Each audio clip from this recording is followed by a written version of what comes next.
యనమల రేవంత్ రెడ్డి అనే నేను, చంద్రబాబు నాయుడు అనే నేను, ಕರುಣಾನಿಧಿ ಸ್ಟಾಲಿನ್ ಎನ್ನುം ನಾನು ಮತ್ತು ಕರ್ನಾಟಕ ರಾಜ್ಯದ ಮುಖ್ಯಮಂತ್ರಿಯಾಗಿ పినరాయి విజయనాయ జ్ఞాన్. సౌత్ ఇండియా అంటే మనకు బాగా గుర్తొచ్చేవి movies and politics and development. కానీ సౌత్ ఇండియాలో రీజనల్ పార్టీసే ఎక్కువగా లీడ్ చేస్తూ ఉంటాయి. అయితే 2023, 2024 ఎలక్షన్స్ నుండి కూటమితో వచ్చి నేషనల్ పార్టీస్ కూడా సౌత్ ఇండియాలో సీఎం అధికారాన్ని చేపట్టాయి. సౌత్ ఇండియాలో ధనిక సీఎం ఎవరు అనేది తెలుసుకునే ముందు ఒక లైక్, షేర్, సబ్స్క్రైబ్ చేసుకోండి జంబో రాజా యూట్యూబ్ ఛానల్ని. ఈ డేటాని ఏడీఆర్ అంటే అసోసియేషన్ ఫర్ డెమోక్రటిక్ రిఫార్మ్స్ నుండి తీసుకోబడింది.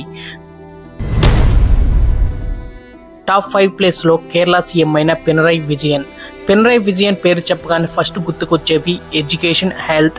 అంత ప్రియారిటీ ఇస్తారు ఈ రెండింటికి ఈయన కేరళలో. But Pinarayi Vijayan second time కూడా సీఎంగా గెలిచి హిస్టరీ అయితే క్రియేట్ చేశారు. కేరళలో అధికార ఎల్డీఎఫ్ కూటమి చరిత్ర సృష్టించింది. 40 ఏళ్ల నుంచి వరుసగా 2 సార్లు ఏ కూటమికి విజయాన్ని ఇవ్వని మలయాళీలు ఈసారి మాత్రం అధికార ఎల్డీఎఫ్ కు మరోసారి పట్టం కట్టారు. ఇండియాలో ఫస్ట్ కమ్యూనిస్ట్ పార్టీని ఏర్పాటు చేసింది కేరళ స్టేట్ లోనే. ఈ పార్టీ నుండి గెలవడం మరో విశేషం అని చెప్పుకోవచ్చు. పినరాయి విజయన్ కేరళ స్టేట్ కి 12th సీఎం అయితే అయినారు.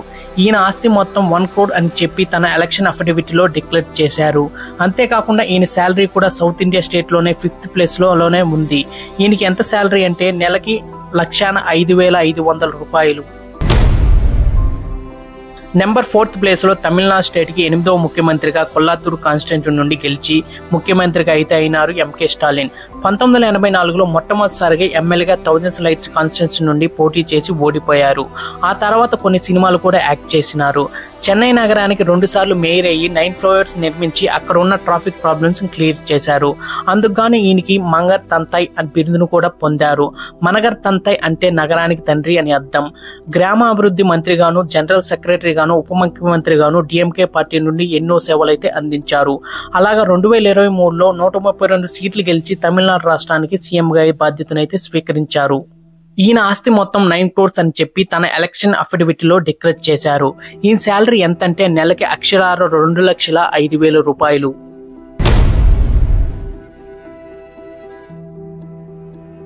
పని పట్ల ఆయన డెడికేషన్. నెంబర్ 3rd ప్లేస్ లో ఉమ్మడి ఆంధ్రప్రదేశ్ నుండి విడిపోయిన తర్వాత తెలంగాణ రాష్ట్రానికి కాంగ్రెస్ పార్టీ నుండి రేవంత్ రెడ్డి 2వ ముఖ్యమంత్రిగాను బాధ్యతలైతే స్వీకరించారు. రేవంత్ రెడ్డి స్టూడెంట్ గా ఉన్నప్పటి నుండి అక్కడ ఉన్న స్టూడెంట్ సమస్యలను తీరుస్తూ నాయకత్వ లక్షణాలను నేర్చుకున్నాడు.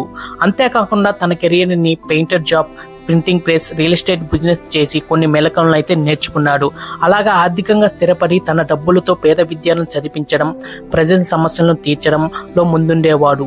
రేవంత్ రెడ్డి జడ్పీటీసీ, ఎమ్మెల్సీ ఎన్నికల్లో స్వతంత్ర అభ్యర్థిగా గెలిచాడు. 2009లో మొట్టమొదటిసారిగా కొడంగల్ కాన్స్టిట్యూన్సీ నుండి ఎమ్మెల్యేగా విజయం అయితే సాధించారు. అలా అంచెలంచెలుగా ఎదుగుతూ తెలంగాణ రాష్ట్రానికి ముఖ్యమంత్రి అయితే అయినారు. ఈయన ఆస్తి మొత్తం 30 crores అని చెప్పి ఎలక్షన్లో అఫిడవిట్ లో పేర్కొన్నారు. అంతేకాకుండా ఇండియాలోనే హైయెస్ట్ శాలరీ తీసుకునే సీఎం గా రేవంత్ రెడ్డి అయితే ఉన్నారు. ఈయన శాలరీ ఎంతంటే నెలకి 4,10,000 రూపాయలు. నెంబర్ 2nd ప్లేస్ లో కర్ణాటకకి 22వ సీఎం గా కాంగ్రెస్ పార్టీ నుండి గెలిచిన వ్యక్తి సిద్ధరామయ్య. 1983లో ఎమ్మెల్యేగా గెలిచి అసెంబ్లీ అయితే అడుగుపెట్టినారు. ఈయన పశువర్ధక, రవాణా శాఖ మంత్రిగాను, ఆర్థిక మంత్రిగాను పనిచేశారు. 1996లో ముఖ్యమంత్రిగాను కూడా పనిచేశారు. కాంగ్రెస్ పార్టీలో వైఎస్ఆర్ తర్వాత 5 సంవత్సరాల పదవిని నిర్వహించిన ముఖ్యమంత్రి ఎవరైనా ఉన్నారంటే సిద్ధరామయ్య గారే అని చెప్పుకోవచ్చు. ఈయన ఆస్తి మొత్తం 52 కోట్లు అని చెప్పి తన ఎలక్షన్ అఫిడవిట్ లో డిక్లేర్ చేశారు. అంతేకాకుండా ఈయన శాలరీ ఎంతంటే అక్షరాల 2 లక్షల రూపాయలు. In 1997, ladies and gentlemen, as a true futurist, the then Andhra Chief Minister promised to turn Hyderabad into Cyberabad by 2000. And deliver he did.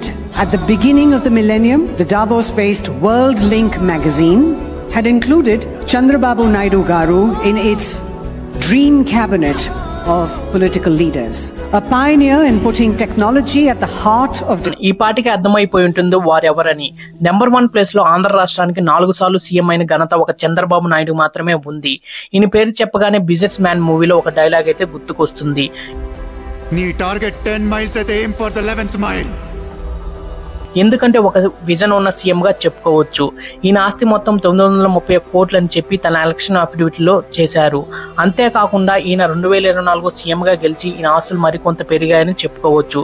ఈయనకి నెల జీవితం ఎంతంటే 3,35,000. అయితే సౌత్ ఇండియా స్టేట్ లో ఎవరు ధనిక ఎమ్మెల్యే అని తెలిస్తే మీరు కింద అయితే కామెంట్ చేయండి.